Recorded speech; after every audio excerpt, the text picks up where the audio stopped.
All right, so here we are looking at the War of 1812. The British Empire is going to strike back. So we had seen toward the end of Jefferson's presidency, things were heating up a bit with the British. Now we got to see how James Madison deals with that. We'll look at a little context as usual, then we'll get a general overview of the war. Of course, not looking through every little detail, every little battle. We're going to get a general scope of how things played out. And then we'll also see how the war came to an end and how there's a clear demonstration there of the essence of timing. And see how kind of the timeline getting messed up led to some real confusion for the United States and what the impacts of that were. So remember, by the end of his second term, things had been getting pretty rough for Jefferson, having issues with Britain and whatnot, and he decided to follow the tradition set by George Washington and retire after his second term. Then, of course, remember James Madison took office, and now he's got to deal with what was left behind, including the issues of British sailors starting to once again impress American ships and attack American ships out at sea. So, for example, there was the Chesapeake Leopard affair, where people saw right off the coastline of Virginia this British ship attack an American ship and kidnap some of their sailors and force them to join their crew. This, of course, had a lot of people up in arms saying the U.S. needed to do something about this. As all this was happening, another issue the U.S. was dealing with was some major large-scale resistance movements from some indigenous peoples, led primarily by this Shawnee warrior named Tecumseh. All right, so Tecumseh stood firmly against the treaties like the Treaty of Grenville, which we saw and other similar treaties. Remember, under these types of treaties, the U.S. would kind of coerce certain individuals into signing these treaties and agreeing to them, and then try to hold all the nations who were represented by the signers accountable and get them to move off of their land. So, for example, Tecumseh had been one of the people who refused to sign these kinds of treaties, yet him and his people were expected to move out of their homelands.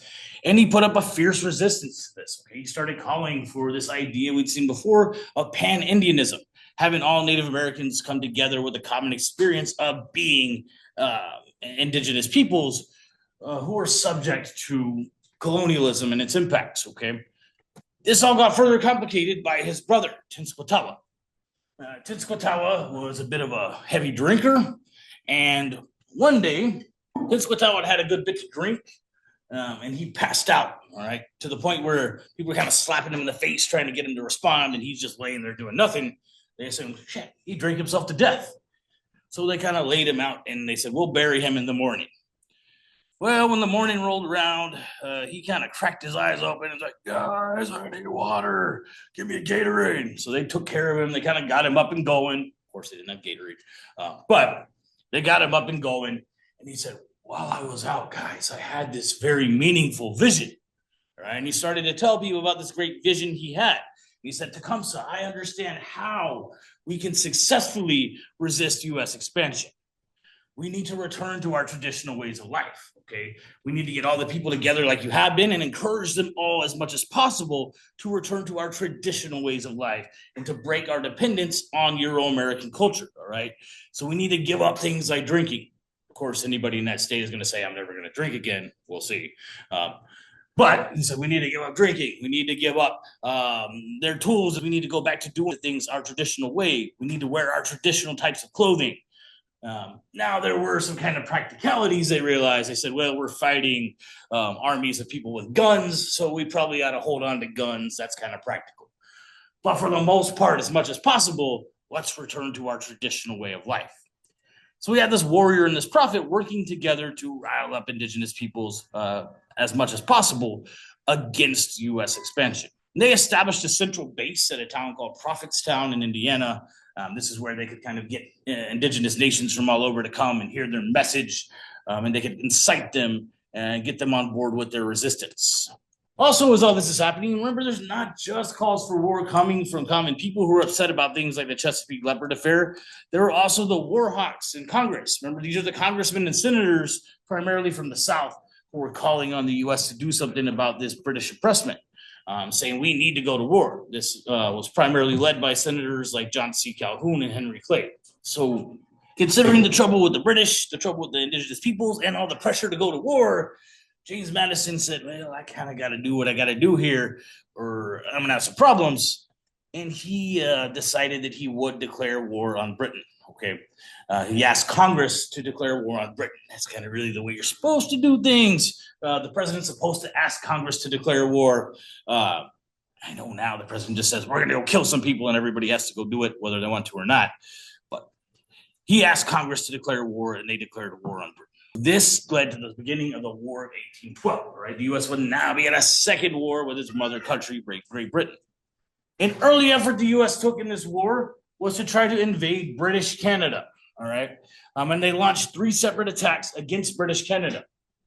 Their line of thinking, their assumption was, well, we'll just waltz right in there and the Canadian people will be so glad to have us coming to relieve them from British tyranny that they'll all join us and support us. And this will be a little cakewalk. And each time they tried, they kind of saw that the opposite happened. The Canadians said, what are y'all doing here? Get out of here. We're doing just fine and we don't need you.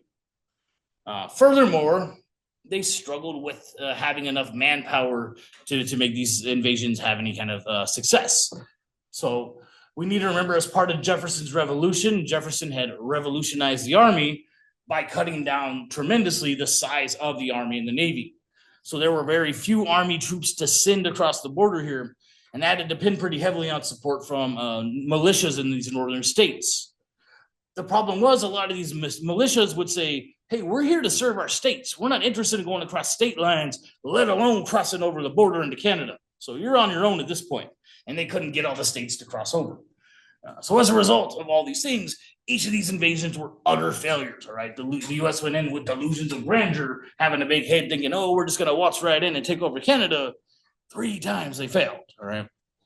This was pretty detrimental to the morale of the U.S. early in the war.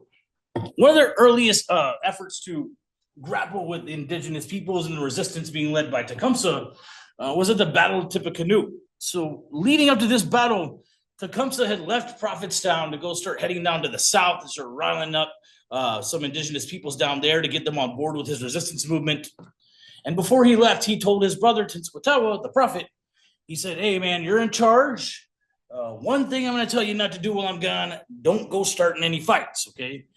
If there's any trouble, just wait till I get back and I bring reinforcements. You're no commander. I'm clearly the commander, and we'll have more numbers. Just wait for me. And then once Tecumseh left and headed down south, along came this U.S. commander, William Henry Harrison.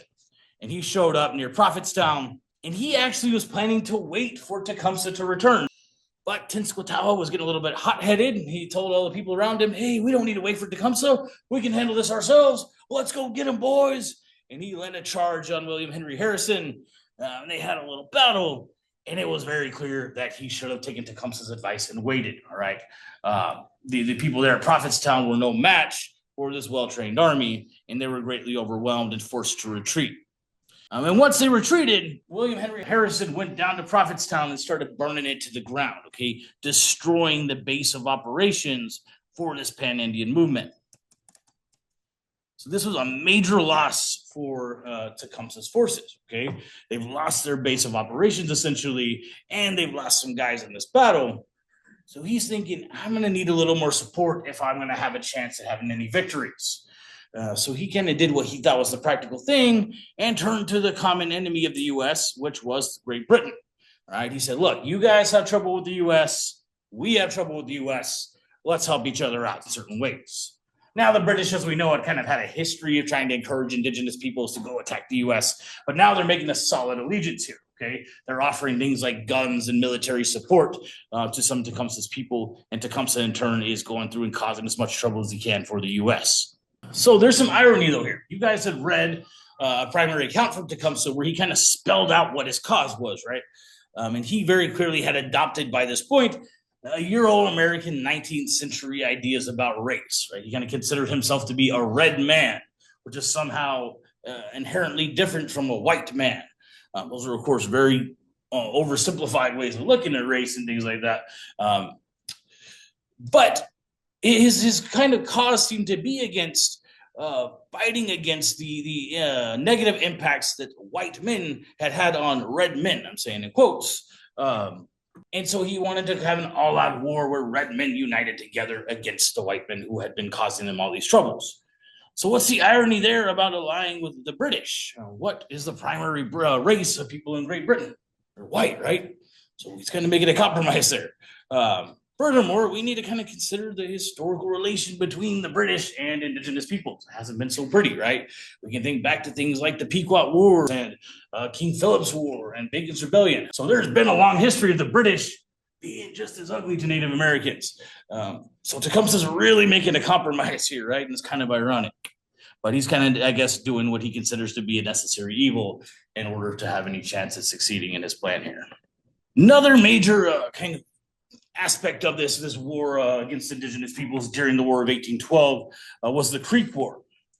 So the Creek War was generally a civil war between various factions of the Creek Nation and their allies on either side. On one hand, there's the Upper Creeks, also known as Red Sticks, because they had red war clubs that they used. And then there's the Lower Creeks. So the Red Sticks we can look simply at as members of the Creek Nation who supported Tecumseh and his ideas, the Lower Creeks as people who were opposed to his ideas. Now, it's not necessarily that they were totally in favor of U.S. assimilation or anything like that. They just didn't necessarily care for having this general pan-Indian uprising against all all U.S. civilization, okay? So they had a civil war among one another, and this kind of got them torn up also on which side they would offer allegiance to during the War of 1812. And we see this all come into play in a particular battle of the Creek Wars known as the Battle of Horseshoe Bend. A little context leading up to this battle. The U.S. had made a treaty with the Creeks, agreeing that there would be no U.S. settlement on Creek lands, yet people still kept going, encroaching into those lands. And the Creeks got a little annoyed with that, so they responded by carrying out an attack on a U.S. town in Fort Mims, Alabama, where they killed and captured somewhere around 250 civilians, all right, as well as militiamen and enslaved people. I don't care, that specific number, of course, but it's a pretty big attack. In response to this, the U.S. led a battalion under Andrew Jackson to go do something with these Creeks, all right? So Jackson's showing up to seek revenge on the Creeks for that massacre at Fort Mims. I normally don't break down battles too much, but I'm going to go ahead with this one a little bit just because it's kind of interesting. So here's the river, all right? This is the Tallapoosa River. It's kind of faded line going around here. And then this area in here is a big bend called the Horseshoe Bend because it's shaped like a horseshoe. And here is a fortified Creek settlement. So across the river here, Andrew Jackson was camped out with some Lower Creeks and some Cherokee allies who were going to lead an assault against the Creeks here. And what he did is he had his Indian allies swim across the river here real covertly, kind of ninja style in the dark night, go across the river and cut off some canoes that were banked along the shore here and bring them back across the river. That served two purposes.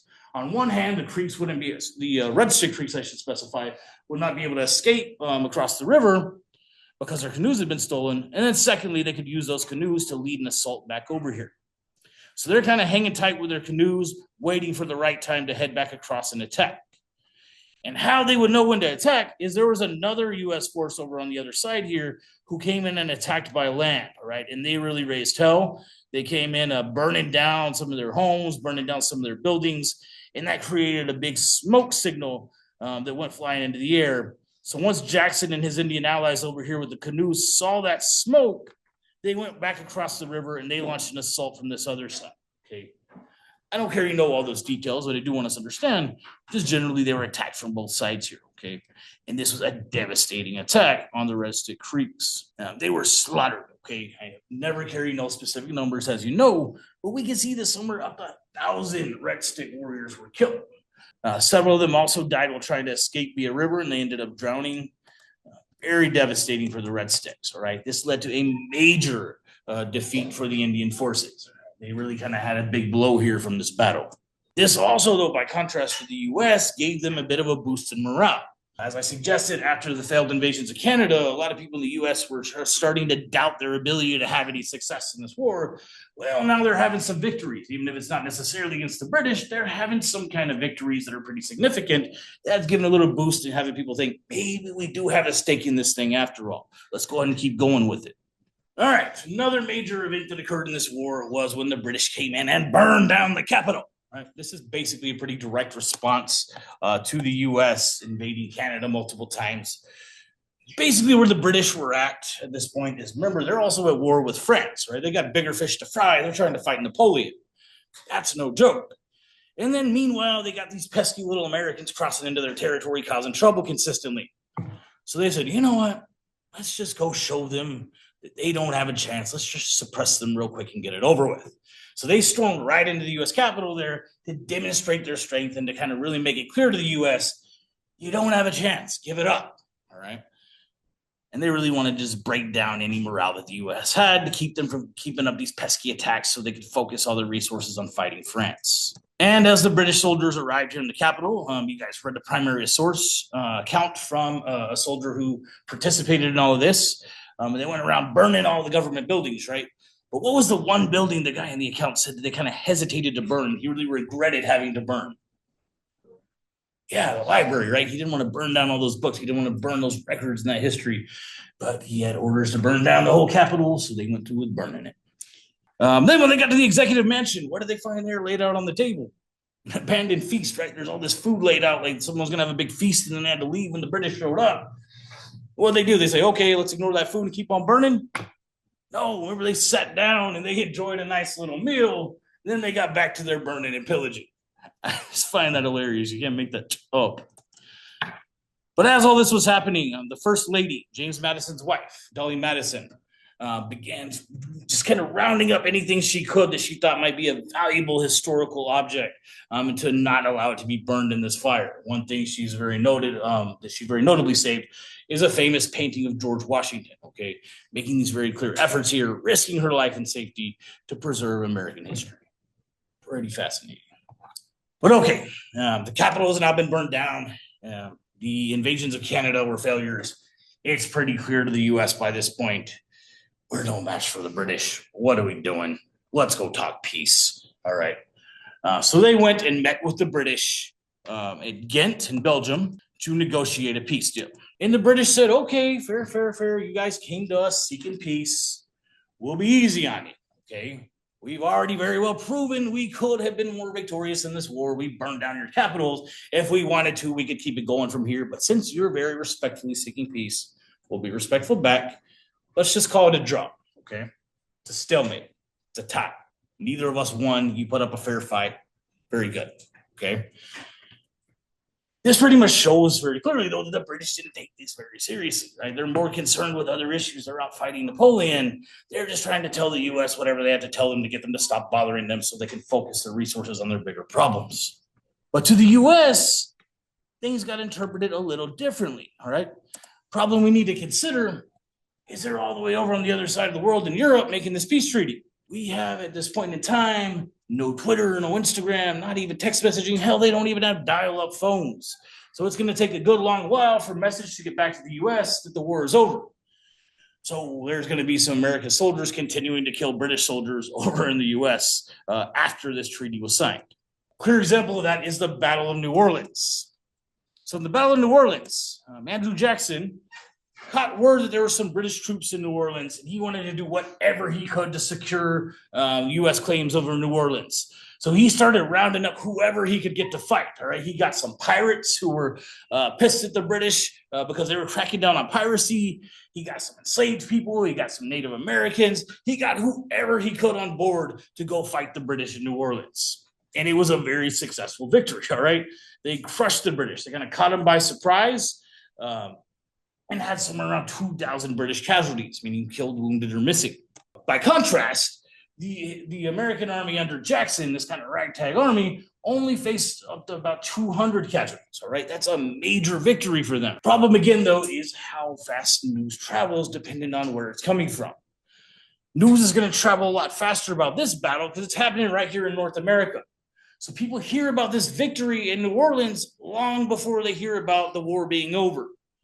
So that just kind of leads to these assumptions that people had that, okay, if we hear about this first, then we hear about the war being over, this must have happened first. So people started assuming that the US won the war. Okay, they start thinking, oh, okay, we had this great victory in New Orleans and the British went tuck and tail and they decided to talk peace because they didn't want to lose the war. And we forced them into declaring a stalemate when really we won. All right. Actually, that's not what happened at all, right? The news took too long to travel and Jackson went fighting the battle after the war was over. But as a result of the US kind of assuming that they won this battle, and by turn won the war, they're thinking we've had this great victory against the British, who are this very powerful empire. This is the second time we whooped them. We are a big, badass, powerful nation. America, right? And this led to this big boost in American pride, okay, throughout the nation. And from here, we're going to see that people started really trying to define American culture, trying to make a unique American culture that's separate from British culture. Largely as a result of this pride coming out of the War of 1812. All right, guys, that's about it for the War of 1812. We're going to see from here what this new political culture developed as a result of this pride at the end of the war is going to look like. But this is it for now. Please let me know if you got any questions. Otherwise, have a good one. Over and out.